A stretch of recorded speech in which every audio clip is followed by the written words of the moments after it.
أنفسنا من سيئات أعمالنا من يهده الله فلا مضل له ومن يضلل فلا هادي له وأشهد أن لا إله إلا الله وحده لا شريك له وأشهد أن محمدا عبده ورسوله أما بعد أعوذ بالله من الشيطان الرجيم بسم الله الرحمن الرحيم يا أيها الذين آمنوا اتقوا الله وقولوا قولا سديدا يصلح لكم أعمالكم ويغفر لكم ذنوبكم ومن يطع الله ورسوله فقد فاز فوزا عظيما. புகழ் அனைத்தும் ஏக இறைவனாகிய அல்லாஹ் ஒருவனுக்கு உரித்தாகட்டும். அவனுடைய சாந்தியும் சமாதானமும் நபிகள் நாயகம் ஸல்லல்லாஹு அலைஹி வஸல்லம் அவர்கள் மீதும் சத்திய சஹாபாக்கள் சஹாபிய பெண்மணிகள் நல்ல இமாம்கள் மற்றும் நம் அனைவரின் மீதும் என்றென்றும் நின்று நிலவற்றுமாக.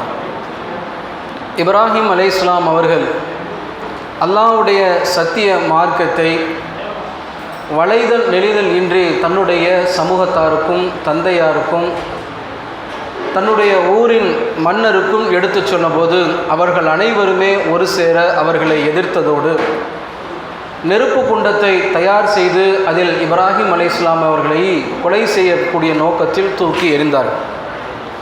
அல்லாஹ் தஆலா நெருப்புக்கு கட்டளையிடான், குல்னா யா நூறு கூனி பர்தன் வசலாமன் அலா இப்ராஹிம், நெருப்பே இப்ராஹிமுக்கு குளிர்ச்சியானதாகவும் பாதுகாப்பானதாகவும் நீ மாறிவிடு என்று அல்லாஹ் தஆலா சொல்லி காட்டுகிறார். நெருப்பினுடைய இயல்பான தன்மையான சுட்டரிக்கக்கூடிய தன்மையை அல்லாஹ் தஆலா தன்னுடைய வல்லமையின் காரணமாக அவருடைய பண்பையை மாற்றி குளிர்ச்சி தரக்கூடியதாக ஆக்கி இப்ராஹிம் அலைஹிஸ்ஸலாம் அவர்களை பாதுகாத்ததாக இந்த திருமறை குர்ஆனுடைய வசனத்தில் அல்லாஹ் தஆலா சொல்லி காட்டுகிறார். இந்த தருணத்தில் நபிகள் நாயகம் ஸல்லல்லாஹு அலைஹி வஸல்லம் அவர்கள் சொன்னதாக புகாரியில் 3359வது ஹதீஸா ஒரு செய்தி பதியப்பட்டிருக்கு. உம்மு சரீக் ரலியல்லாஹு அன்ஹா அவர்கள் இந்த செய்தியை அறிவிக்கிறார். நபிகள் நாயகம் ஸல்லல்லாஹு அலைஹி வஸல்லம் அவர்கள் பல்லியை கொல்லும்படி உத்தரவிட்டார்கள். காரணம், நபி இப்ராஹிம் அலைஹிஸ்ஸலாம் அவர்களை தீக்குண்டத்தில் போடப்பட்ட பொழுது நெருப்பை அவர்களுக்கு எதிராக அந்த பல்லி ஊதியது என்ற செய்தியை நபிகள் நாயகம் ஸல்லல்லாஹு அலைஹி வஸல்லம் அவர்கள் சொன்னதாக புகாரியில் ஆதாரபூர்வமான செய்தியாக இது பதிவு செய்யப்பட்டிருக்கிறது. இப்போ இந்த செய்தி என்பது குர்ஆனுக்கும் ஹதீஸுக்கும் மாற்றமாக இருப்பதோடு இது மேலோட்டமாக பார்த்தால் ஆதாரபூர்வமான செய்தியாக இருப்பது போன்று தோன்றினாலும் கூட இந்த ஹதீஸ் ஆதாரபூர்வமற்ற ஹதீஸாக இருக்கிறது. ஏன்னா இன்றைக்கும் இதை பெரும்பாலான மக்கள் நம்புகிறார்கள். பல்லி என்று சொல்லக்கூடிய ஒரு உயிரினம் உலகத்தில் உள்ள எல்லா உயிரினங்களும் சேர்ந்து வந்து நெருப்பை அணைப்பதற்கு பாடுபட்டது. பல்லி மாத்திரமே நெருப்பை வளர்ப்பதற்காக இப்ராஹிம் அலைஹிஸ்ஸலாமை கொல்வதற்காக ஊதியது என்ற செய்தியை நம்புகிறார்கள். பெரும்பாலான இமாம்கள் மக்களுக்கு மத்தியில் பயானாக சொல்லுகிறார். இந்த ஹதீஸ் ஆதாரபூர்வமானதா என்றால் ஆதாரபூர்வமற்றது. இதை அறிவிக்கக்கூடிய உம்மு சுரைக் ரலியல்லாஹு அன்ஹா அவரிடமிருந்து இந்த செய்தியை சயீத் என்று சொல்லக்கூடிய ஒரு தாபி அறிவிக்கிறார். அவரிடமிருந்து அப்துல் ஹுமைத் என்று சொல்லக்கூடிய தபோ தாபி அறிவிக்கிறார். இந்த அப்துல் ஹுமைதிடமிருந்து 2 மாணவர்கள் அறிவிக்கிறார் இந்த செய்தி. அப்துல் ஹுமைத் அவரிடமிருந்து 2 மாணவர்கள் இந்த செய்தி அறிவிக்கிறாங்க. ஒருத்தர் பேர் இப்னு ஜுரைஜ், இன்னொரு பேர் சுஃபியான். இந்த சுஃபியான் என்ன அறிவிக்கிறார் என்றால், அப்துல் ஹுமைத் வரிசையாக வருகிறது. உம்மு சுரைக்கு, சயீது, அப்துல் ஹுமைது, சுஃபியான், இப்னு ஜுரைஜ். இந்த இப்னு ஜுரைஜ் அவர்களுக்கு மாற்றமாக சுஃபியான் என்ன அறிவிக்கிறார் என்றால், நபி ஸல்லல்லாஹு அலைஹி வஸல்லம் அவர்களை பல்லியை கொல்வதற்கு உத்தரவிட்டார்கள். அந்த செய்தி மாத்திரம் புகாரியில் பதிவு செய்யப்படுது. காரணம் சொல்லப்படவே இல்லை. இப்னு ஜுரைஜ் அவருடைய செய்தியை கிட்டத்தட்ட அவருடைய 5 மாணவர்கள் அறிவிக்கிறாங்க. இப்னு ஜுரைஜுக்கு 5 மாணவர்கள் இருக்கிறாங்க. அந்த 5 மாணவர்களும் இந்த தகவலை அறிவிக்கிறாங்க. 5 மாணவரில் உபைதுல்லா என்று சொல்லக்கூடிய ஒரு மாணவர் மாத்திரம் நபிகள் நாயகம் ஸல்லல்லாஹு அலைஹி வஸல்லம் அவர்கள் பல்லியை கொல்ல சொன்னதற்கான காரணம், இப்ராஹிம் அலைஹிஸ்ஸலாமை நெருப்பு குண்டத்தில் போட்ட போது அந்த நெருப்பு குண்டத்திற்கு இப்ராஹிம் அலைஹிஸ்ஸலாம் எதிராக அது ஊதியது. சொல்பவர் யார்? ஒரு மாணவர். மிச்சம் 4 மாணவர்களும் இப்ராஹிம் அலைஹிஸ்ஸலாம் அவருடைய செய்தியை பற்றி சொல்லாமல் நபிகள் நாயகம் ஸல்லல்லாஹு அலைஹி வஸல்லம் அவர்கள் பல்லியை கொல்ல உத்தரவிட்டார்கள் என்று சொல்கிறாங்க. இந்த 5 மாணவர்களே நம்பகமான அறிவிப்பாளர்கள். 5 மாணவர்கள் நம்பகமானவர்கள் என்றாலும் கூட நம்பக மாணவர்களில் பெரும்பான்மையானுக்கு மாற்றாக ஒருவர் மாற்று கருத்தாக அறிவித்தார் என்றால் அந்த ஹதீஸ் கலையில் ஏற்றுக்கொள்ள மாட்டாங்க. அந்த செய்தி அதற்கு பேர் சாதுன்னு சொல்லுவாங்க. ஹதீஸ் கலையில் பல வகை இருக்குது. அதில் ஒன்று சாது என்று சொல்வார்கள். சாது என்ற அடிப்படையில் 4 பேர் ஒரு அறிவிப்பை சொல்கிறாங்க. பல்லியே ரசூலுல்லாஹ் கொல்ல சொன்னார்கள், அவ்வளோதான் முடிஞ்சு. ஒருத்தர் மட்டும் இப்ராஹிம் அலைஹிஸ்ஸலாம் அவர்கள் எதிராக நெருப்பை ஊதியது என்ற அடிப்படையில் நபி ஸல்லல்லாஹு அலைஹி வஸல்லம் பள்ளியை கொள்ள சொன்னார்கள் என்ற செய்தியை சொல்லும் பொழுது இந்த ஒருவர் சொல்லக்கூடிய செய்தி பலவீனமான செய்தி. ஏன் 4 பேர் இவரை விட என்னது மாற்றமாக அறிவிக்கிறார் என்று சொல்லி அந்த செய்தி என்ன பண்றாங்க, ஹதீஸ்களை வல்லுநர்கள் தள்ளி வைக்கிறாங்க. சாத் என்ற அடிப்படையில் என்னது இந்த ஹதீஸ் தள்ளப்படக்கூடியது. அப்போ புகாரியில் வரக்கூடிய இந்த ஹதீஸ் ஆதாரபூர்வமற்றது. இதை தவிர்த்து ஆயிஷா ரலியல்லாஹு அன்ஹா அறிவிக்கக்கூடிய 2 செய்தி இருக்கிறது. ஒன்று இப்னு மாஜாவில் பதிவு செய்யப்பட்டிருக்கிறது, இன்னொன்று முஸ்னத் அஹ்மதில் பதிவு செய்யப்பட்டிருக்கிறது. ஆயிஷா ரலியல்லாஹு அன்ஹாவுடைய வீட்டில் ஒரு ஈட்டி இருக்கு. அந்த ஈட்டியை பார்த்துட்டு சாயிபா என்று சொல்லக்கூடிய ஒரு பெண்மணி கேட்குறாங்க, எதுக்கு வீட்டில் வச்சு ஈட்டி வச்சுருக்கீங்க? இல்லை, இது பள்ளி வந்தால் பள்ளியை கொல்லுவதற்கு நாங்கள் ஈட்டி வச்சுருக்கோம் அப்படிங்கிறாங்க. அப்படின்னு சொல்லிட்டு ஆயிஷா இல்லா சொல்கிறாங்க, இது வந்து ஏன் ரசூல்லா அப்படி சொன்னாங்கன்னா, பள்ளியை ரசூல்லா பார்த்த உடனே கொல்ல சொன்னாங்க. காரணம் அது வந்து இப்ராஹிம் அலைஹிஸ்ஸலாம் அவர்கள் நெருப்பு குண்டத்தில் போட்ட போது அவர்களுக்கு எதிராக நெருப்பை என்னது பள்ளி ஊதியதால் பள்ளியை என்ன பண்ணுறாங்க, நபிகள் நாயகம் ஸல்லல்லாஹு அலைஹி வஸல்லம் அவர்கள் கொல்ல சொன்னார்கள் என்று என்ன பண்ணுறாங்க, ஆயிஷா ரலியல்லாஹு அறிவிக்கக்கூடிய செய்தியை சாயிபா அவர்கள் அறிவிக்கிறாங்க. இது இப்னு மாஜாவில் 3222 ஹதீஸாக பதிவு செய்யப்படுகிறது. இந்த சாயிபா இருக்காங்கல்ல, ஹதீஸ் கலையை பொறுத்த மட்டும் ஒரு நபித்தோழரை பொறுத்த மட்டும் நம்பகமானவர் என்று சொல்லிவிடுவார்கள். நபித்தோழரிடமிருந்து யாரெல்லாம் அறிவிக்கிறாங்களோ, தாபி தபா தாபின் யாராக இருந்தாலும் சரிதான், அவருடைய ரெக்கார்டு பதிவு செய்யப்படும். இவர்கள் நல்லவர்களா கெட்டவர்களா, மரண சக்தி உடையவர்களா மரண சக்தி குறைந்தவர்களா, இட்டுக்கட்டவர்களா சரியாக சொல்லக்கூடியவர்களா, மறைப்பார்களா மறைக்க மாட்டார்களா, மூளை குழம்பியவர்களா மூளை குழம்பாதவர்களா, இப்படி என்று என்ன பண்ணுவாங்க, வரலாற்றில் அறிவிப்பாளரை பார்த்து நம்பகமானவன் சொல்லுவாங்க. இப்போ இந்த சாயிபான்னு சொல்லி அறிவிக்கிறாங்கல்ல, ஆயிஷா ரலியல்லாஹு அன்ஹா என்னிடம் சொன்னார்கள் அப்படின்னு சாயிபா அறிவிக்கிறான். இந்த சாயிபா யாருன்னே தெரியாது. இவர்கள் நம்பகமானவர் என்பதற்கு என்னது எந்த ஆதாரம் கிடையாது. இப்னு ஹிப்பான் என்று சொல்லக்கூடிய ஒரே ஒரு அறிஞர் மாத்திரம் இந்த சாயிபா நல்ல பெண்மணி என்று என்ன பண்றாரு, சர்டிஃபிகேட் கொடுக்கிறார். இப்னு ஹிப்பானை பற்றி ஏனைய இமாம்கள் என்ன சொல்றாங்கன்னா, இப்னு ஹிப்பான் யாருன்னே தெரியாத ஆளை கூட நல்லவர் சொல்லிடுவார். சில பேர் வெளுத்ததெல்லாம் பாலுன்னு நினைப்பாங்கல்ல, கெட்டவனை கூட நல்லவர் என்று நினைப்பார்கள். அது மாதிரி என்னது இப்னு ஹிப்பான் அவர் நல்ல இமாமா இருந்தாலும் கூட அவர் என்ன பண்ணுவார், அடையாளம் தெரியாது, யாருன்னே தெரியாது, ஹிஸ்டரியே இருக்காது. ஆனால் அவர் என்ன பண்ணுவார், தவறுதலாக நல்லவர் நம்பகமானவர் சொல்லிடுவாங்க. அதனால இவர் மாத்திரம் ஒருவரை நம்பகமானவர் என்று அறிவித்தால் ஏற்றுக்கொள்ளக்கூடாது என்று இமாம்கள் ஒருமித்து சொன்னதின் அடிப்படையில் இப்னு மாஜாவில் வரக்கூடிய இந்த செய்தி என்னது லைஃபான செய்தியாக மாறிவிடுது. அதே செய்தி முஸ்னத் அஹ்மதிலையும் பதிவு செய்யப்படுகிறது. இதே மாதிரி பள்ளியை கொள்ளுங்கள், காரணம் அது இப்ராஹிம் நபிக்கு எதிராக செயலாற்றியது என்று என்ன பண்ணுறாங்க, ஆயிஷா ரலியல்லாஹு சொன்னதாக சொல்லக்கூடியவர் யாருன்னா அப்துல்லா பின் அப்துல் ரஹ்மான் என்று சொல்லக்கூடியவர் அறிவிக்கிறார். இவர் யாருன்னா இவருக்கு டோட்டலாக ரெக்கார்டே கிடையாது. இவர் யார், இவர் தாபியா தபோ தாபியா, ஆயிஷா ரலியல்லாஹு சந்திச்சாங்களா சந்திக்கலையா, நல்லவரா கெட்டவரா எதுவும் தெரியாது. இப்படி எதுவும் தெரியாதவர், முகவரி இல்லாதவர் அறிவித்தால் அந்த ஹதீஸ் என்ன பண்ண மாட்டாங்க, ஏற்றுக்கொள்ள மாட்டார்கள். அந்த அடிப்படையில் என்ன ஆயிடுது, அகமதில் வரக்கூடிய ஹதீஸும் பலவீனமாயிடும். புகாரில் வரக்கூடிய ஹதீஸ் என்பது அதில் வரக்கூடிய சாது அடிப்படையில் பலவீனம் ஆகிவிடுகிறது. இப்னு மாஜாவில் நம்பகத்தன்மையற்றவர் அறிவிக்கிறார், முஸ்னத் அஹ்மதிலையும் நம்பகத்தன்மையற்றவர் அறிவிக்கக்கூடிய காரணத்தினால் இந்த 3 செய்திகளும் என்னது பலவீனமாக மாறிவிடுகிறது. அந்த அடிப்படையில் நபிகள் நாயகம் ஸல்லல்லாஹு அலைஹி வஸல்லம் அவர்கள் பள்ளியை கொல்ல சொல்வதற்கான காரணம் இப்ராஹிம் அலைஹிஸ்ஸலாம் மேட்டர் கிடையாது. ஆனால் ரசூல்லா பள்ளியை கொல்ல சொல்லியிருக்கிறாங்க, பள்ளியை கொல்லுங்கள். அதை புவைசிக் அப்படின்னு ரசூல்லா சொல்கிறாங்க, தீங்கு தரக்கூடிய உயிரினம். பொதுவாக ரசூல்லா 5 உயிரினங்கள் சொல்லியிருக்கிறாங்க, காகம் பருந்து எலி தேல் வெறிநாய். இந்த 5ஐயும் கொல்வதற்கு நமக்கு உரிமை உண்டு. மற்ற ஏனைய உயிரினங்களை தக்க காரணமின்றி கொல்லக்கூடாது.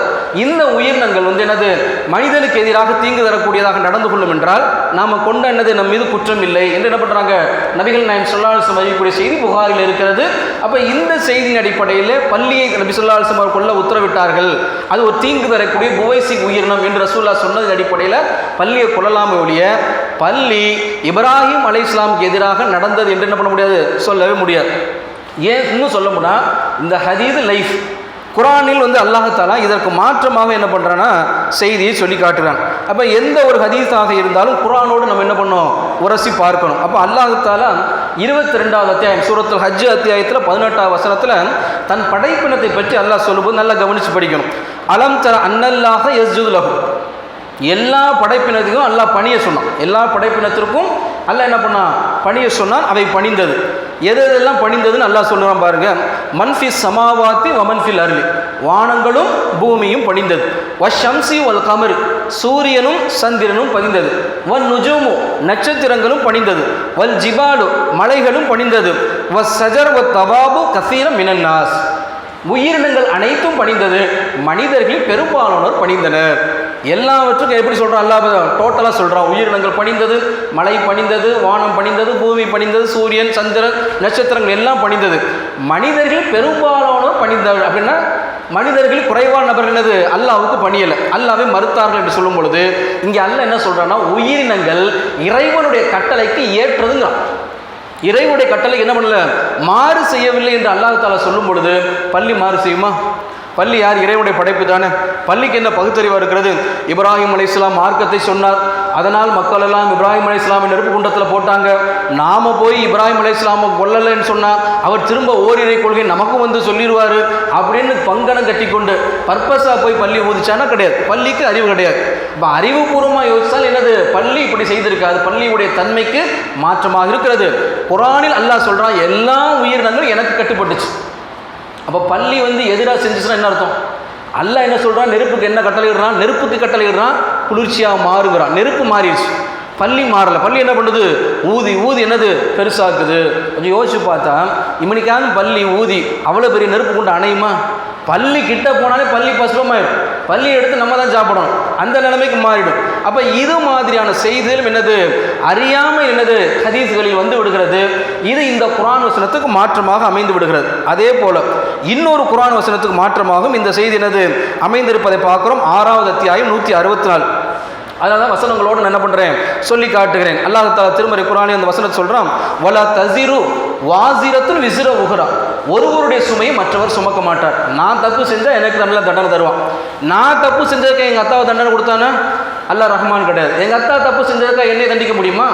நான் என்ன தவறு செய்தேனோ அதற்கு தான் தண்டிக்கப்படுவேன். ஒருவருடைய சுமையை ஒருவர் சுமக்க முடியாது. ஒருவேளை இந்த ஹதீஸ் எல்லாம் உண்மைன்னு வச்சுக்கோங்க, சரிதான் வச்சுக்கிட்டா கூட பள்ளி அன்னைக்கு செஞ்ச ஒரு பள்ளிக்கு இன்னைக்குள்ள பள்ளி ஏன் கொள்ளணும்? யோசிச்சு பாருங்க. அன்னைக்கு ஒரு பள்ளி இப்ராஹிம் அலைஹிஸ்ஸலாம் எதிராக நடந்துச்சு, அது முடிஞ்சு சொல்லி அது செத்து போச்சு. இப்போ ஏதோ ஒரு பள்ளி இருக்கிறது, ஏதோ ஒரு நாட்டில் இருக்குது, இந்தியாவுக்கு அந்த பள்ளிக்கு என்னது சம்மந்தமே கிடையாது. அப்போ இந்த பள்ளியை கொள்ள வேண்டும் என்று நபி ஸல்லல்லாஹு அலைஹி வஸல்லம் உத்தரவிடுவார்களா? உத்தரவிடும். அப்போ இந்த குர்ஆன் வசனத்திற்கு என்னது மாற்றமாக இருக்கக்கூடிய காரணத்தினால் இந்த செய்தி இயற்கை என்னது அடிப்படையில் ரசூலுல்லாஹ்வுடைய சொல் நல்லா ஒரு அடிப்படை கவனித்து வைத்துக் கொள்ள வேண்டும். நபிகளாருடைய சொல்லும் செயலும் அங்கீகாரமும் குர்ஆனுக்கு மாற்றமாகவே இருக்காது. இருந்தால் ரசூலுல்லாஹ்வே கிடையாது. அப்புறம் எதுக்கு ரசூலுல்லாஹ் விளக்கம் சொல்லணும்? விளக்கம் சொல்ல வேண்டிய அவசியம் கிடையாது. அல்லாஹ் தஆலா சொல்கிறான், ஹிக்மத்தை கொடுத்தேங்கிறான், கிதாபையும் கொடுத்தேன், ஹிக்மத்தையும் கொடுத்தேன், கிதாபிற்குரிய ஞானத்தையும் கொடுத்தேன் என்று சொல்லும் பொழுது அந்த ஞானம் கிதாபுக்கு ஏற்றமாக இருக்குமே ஒழிய கிதாபுக்கு என்னது மாற்றமாக இருக்காது. அப்படிங்கிற செய்தியை நம்ம என்ன பண்ண முடியும்? பார்க்க முடியும். அதே போல நபிகள் நாயகம் ஸல்லல்லாஹு அலைஹி வஸல்லம் அவர்கள் சொன்ன இன்னொரு செய்தி, ஒரு ஹதீஸுக்கு இன்னொரு ஹதீஸ் மாற்றமாக இருக்காது. ரசூலுல்லாஹ் ஒரு செய்தியை சொல்வார்களே ஆனால் அதற்கு மாற்றமாக என்ன பண்ண மாட்டாங்க? இன்னொரு செய்தி சொல்ல மாட்டாங்க. வட்டி ஹராம்னு ரசூலுல்லாஹ் சொல்கிறாங்க, இன்னொரு இடத்துல வட்டி கூடுன்னு சொல்லுவாங்களா? சொல்ல மாட்டாங்க. வரதட்சணை வாங்காத ரசூலுல்லாஹ் சொல்கிறாங்க, இன்னொரு இடத்துல வரதட்சணை வாங்க ரசூலுல்லாஹ் சொல்லுவாங்களா? அப்படி சொன்னாங்கன்னா ரசூலுல்லாஹ்வுடைய வார்த்தையாக இருக்காது. ஏன்? ரசூலுல்லாஹ்வுடைய வார்த்தையும் அல்லாஹ்வுடைய வார்த்தை தான். அல்லாஹ் யாருடைய ரசூலுல்லாஹ் யாருடைய உத்தரவை கொண்டு பேசுகிறாங்க? அல்லாஹ்வுடைய உத்தரவை கொண்டு தான். அல்லாஹ் எதை தன்னுடைய உள்ளத்தில் உதிக்க செய்கிறானோ அதைத்தான் நபிகள் நாயகம் ஸல்லல்லாஹு அலைஹி வஸல்லம் அவர்கள் விளக்கமாக சொல்கிறாங்க. அந்த அடிப்படையில் புகாரில் 3319 ஹதீஸாக ஆதாரப்பூர்வமான செய்தி சொல்லப்படுகிறது. இதுவும் ரசூலுல்லாஹ் முன் வாழ்ந்த ஒரு இறை தூதரை பற்றி சொல்கிறாங்க. ஒரு இறை தூதர் என்ன பண்ணுறாரு? பிரயாணம் பண்ணி போய்கிட்டு இருக்கிறார். போகிற வழியில் ஒரு மரத்தின் அடியில் என்ன பண்ணுறாங்க? இளைப்பாறுறார். டயர்டாகி போச்சு, இளைப்பாறுறார். இளைப்பாறுனா கொஞ்ச நேரத்தில் ஒரு எறும்பு என்னது அந்த இறை தூதரை கடிச்சிருது. ஒரே டென்ஷன் ஆயிடுச்சு. எறும்பு கடிச்சோன்னு என்ன ஆயிடுச்சு? அவருக்கு டென்ஷன் ஆன உடனே தன்னுடைய அந்த மற்ற ஏனைய ஜாமான்கள் எல்லாம் எடுத்து என்ன பண்ணுறாரு? தனியாக வச்சு தன்னுடன் வந்த பணியாளர்கிட்ட என்ன சொல்கிறான்னா, இந்த ஒட்டுமொத்த புத்தையும் எரிச்சிருன்றார். அங்கே ஒரு எறும்பு புத்தே இருக்குது, எல்லாத்தையும் எரிச்சிடான். எறும்பு புத்தே எரிஞ்ச உடனே அல்லாஹ் தஆலா வஹி அனுப்புகிறான். என்ன வஹி சொல்கிறான் என்றால், ஒன்னே கடிச்சது ஒரு எறும்பு, அந்த ஒரு எறும்பை விட்டுட்டு ஏன் ஒட்டுமொத்த புற்றையும் நீ காலி பண்ண அப்படின்னு யாரை கண்டிக்கிறான்? அந்த இறை தூதரை கண்டித்ததாக நபிகள் நாயகம் ஸல்லல்லாஹு அலைஹி வஸல்லம் சொல்லுகிறார்கள். இதை அபூ ஹுரைரா ரலியல்லாஹு அன்ஹு அறிவிக்கிறாரு. இது புகாரில் வரக்கூடிய செய்தி. இதுதான் அல்லாஹ்வுடைய பண்பு. கடிச்சது ஒரு எறும்பு, என்ன பண்ணிருக்க? நச்சுன்னு அதை அடித்து காலி பண்ணிட்டா பலிக்கு பலியாகி போச்சு, முடிஞ்சு போச்சு, அவ்வளோதான் முடிக்கணும். எல்லா எதுவுமே கொள்வது ஒரு நபிக்கு என்னது தகாது, ஒரு நபி செய்யக்கூடிய காரியம் இல்லை. அப்படி இருக்கக்கூடாது. நல்லா என்ன பண்ணுறான்?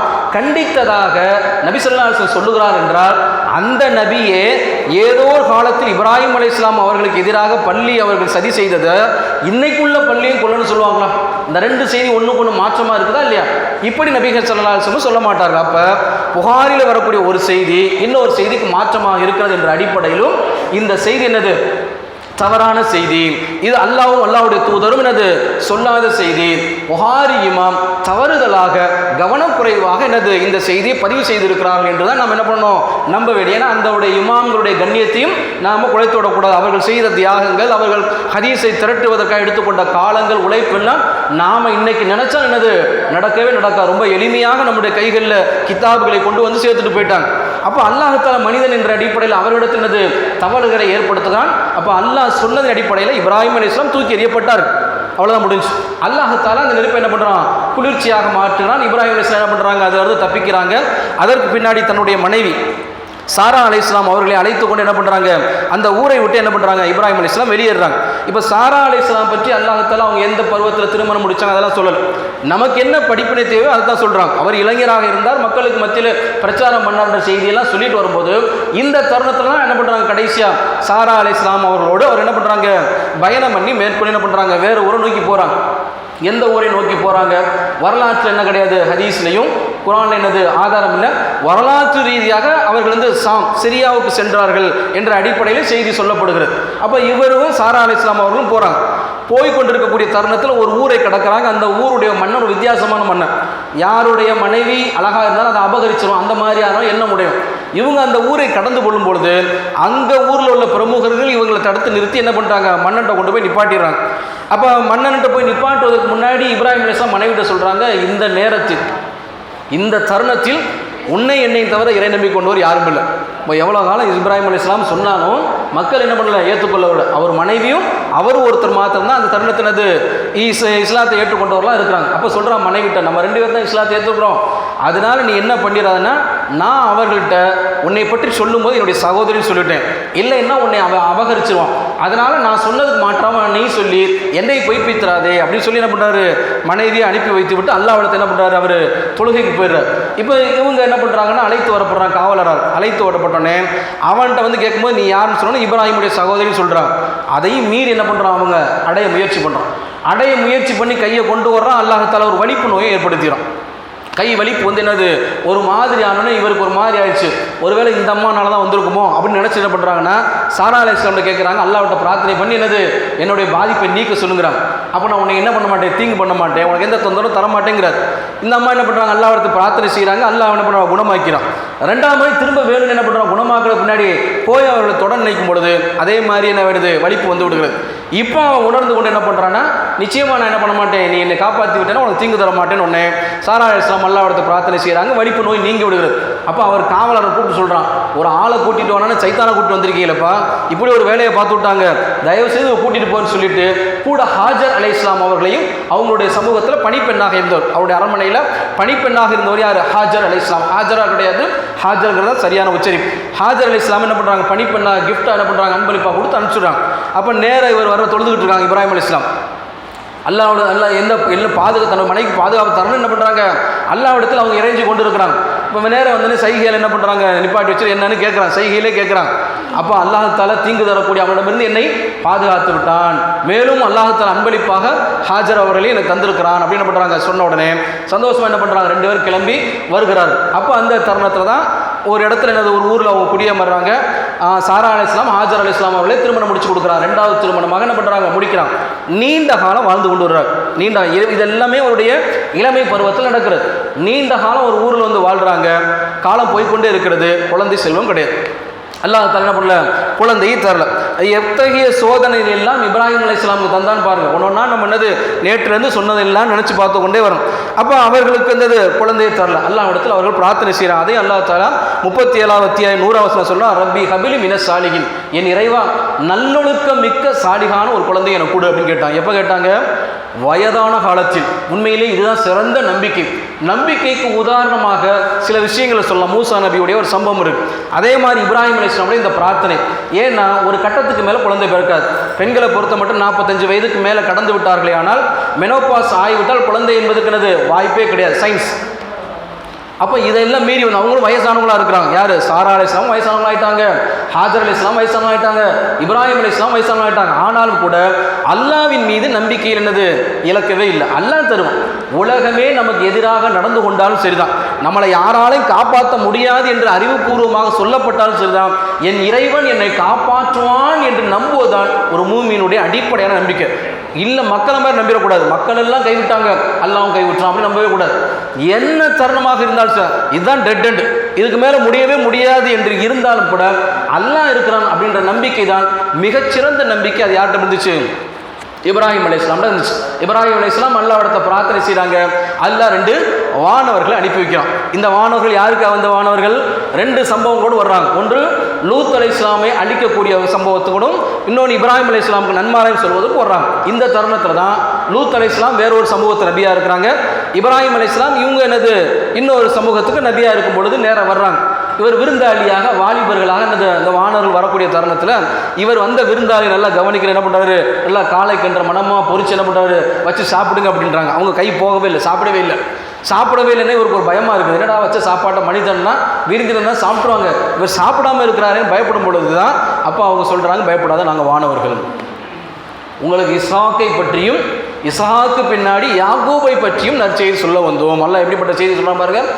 மகன் தள்ளாத வயசில் மகன் கிடைக்குமா அப்படின்னு நம்மளை மகன் தருவான்னு அல்லாஹ் நம்பினாங்கல்ல, அவர் இப்ராஹிம் அலைஹிஸ்ஸலாம் அவங்க அல்லாஹ் சொல்கிறான் இஸ்ஹாக்கும் உண்டு, இஸ்ஹாக்கு பின்னாடி உனக்கு பேர பிள்ளை யார் உண்டு, யாக்கூபும் உண்டு என்று என்ன பண்ணுறாங்க, நன்மாரை சொன்ன உடனே அவர் ரொம்ப சந்தோஷப்படுறார். அப்பா அல்ஹம்துலில்லாஹ் அல்லாஹ் எனக்கு நல்லது செய்து விட்டான் என்று என்ன பண்ணுறாங்க, சொல்லிவிட்டு அல்ஹம்துலில்லாஹ் இல்லதி வஹபலி அலல் கிபரி இஸ்மாயில வ இஸ்ஹாக்க பின்னாடி சொல்கிறாங்க. இஸ்மாயில் அலைஹிஸ்ஸலாம் கிடைச்சது பின்னாடியும் இஸ்ஹாக் அலைஹிஸ்ஸலாம் வந்ததுக்கு பின்னாடி என்ன பண்ணுறாங்கன்னா அல்லாஹ்வுக்கு புகழனைத்தும் தள்ளாத வயதில் முதுமை பருவத்தில் எனக்கு இஸ்ஹாக்கையும் இஸ்மாயிலையும் கொடுத்த அல்லாஹ்வுக்கு தான் புகழனைத்தும் என்று என்ன பண்ணுறாங்க, அல்லாஹ்வை தான் புகழ்கிறார்கள். மனிதர்கள் பொறுத்தமட்டில் எந்த ஒரு தருணத்திலும் தன்னுடைய காரியம் சிறப்பாக நடந்து விட்டது என்று சொன்னால் நான் காரணம் என்று சொல்லவே கூடாது.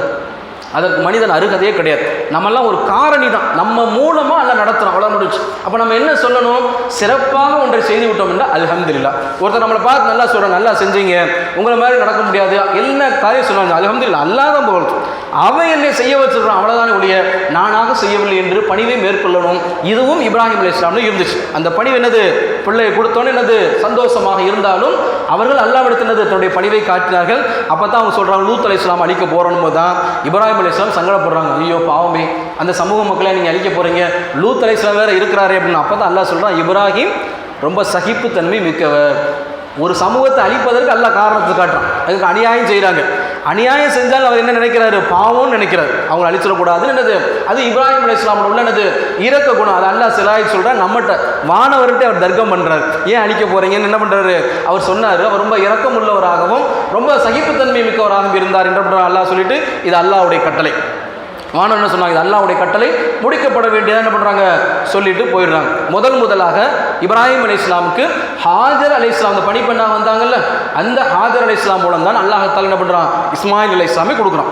அதற்கு பின்னாடி தான் சாரா அலைஹிஸ்ஸலாம் மூலமாக இஸ்ஹாக் அலைஹிஸ்ஸலாம் அவர்களை கொடுக்குறான். இப்போ இஸ்மாயில் அலைஹிஸ்ஸலாம் என்னது பிறக்கிறாங்க.